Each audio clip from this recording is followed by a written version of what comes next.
2021년 11월 25일에 주시는 하나님의 말씀은 마가복음 15장 34절 말씀입니다. 신약성경 마가복음 15장 34절 말씀을 봉독합니다. 제9시에 예수께서 크게 소리 지르시되 엘리 엘리 라바 사박다니 하시니, 이를 번역하면 나의 하나님 나의 하나님 어찌하여 나를 버리셨나이까 하는 뜻이라. 아멘. 오늘 본문인 마가복음 15장의 16절 이하를 보면 군인들이 예수를 끌고 뜰 안으로 들어가서 온 군대를 모으고 갈대로 그의 머리를 치며 침을 뱉으며 꿇어 절하더라 라고 기록하고 있는 것을 볼 수 있습니다.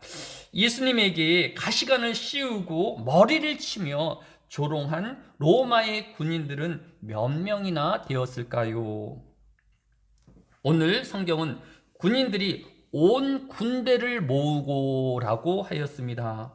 예루살렘에 주둔한 로마 군인의 수는 정확히 알 수 없지만 사도행전 23장에서 사도 바울이 예루살렘에서 붙잡혀 이제 총독의 군무처인 가이사랴로 이송하여야 하였습니다. 그런데 이송 중에 사도 바울을 암살하려는 40여 명의 자객이 계획되어 있다라는 소식을 듣게 되었습니다.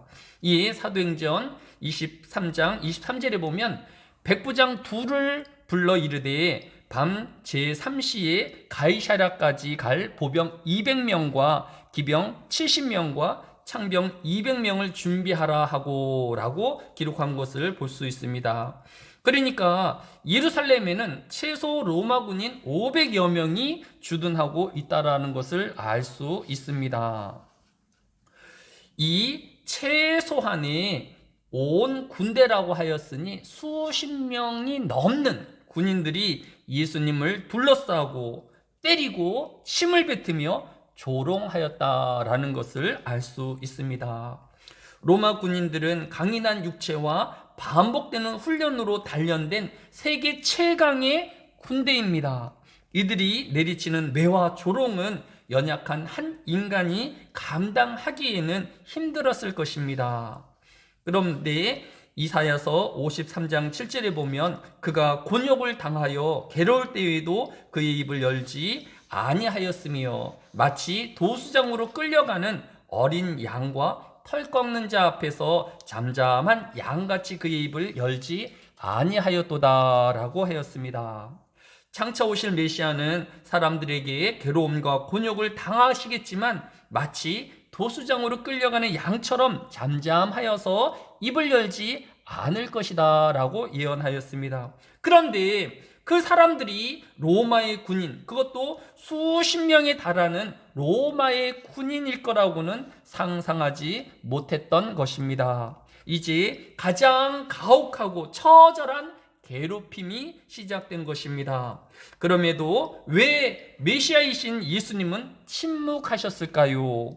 이것은 이사야서 53장 10절이 우리에게 그 답을 주고 있습니다.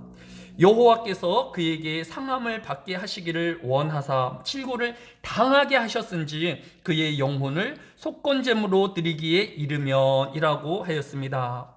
예수님이 십자가의 지심과 로마 군인들에게 조롱과 또 모욕을 당하는 것은 모두 하나님께서 원하시는 것이었기 때문이라고 하였습니다.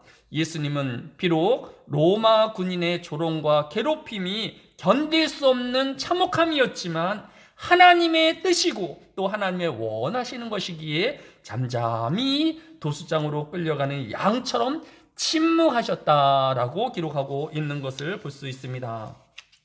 두 번째로, 그러면 왜 하나님은 메시아이신 예수님이 십자가의 죽음과 혹독한 고난을 당하시도록 원하셨을까요?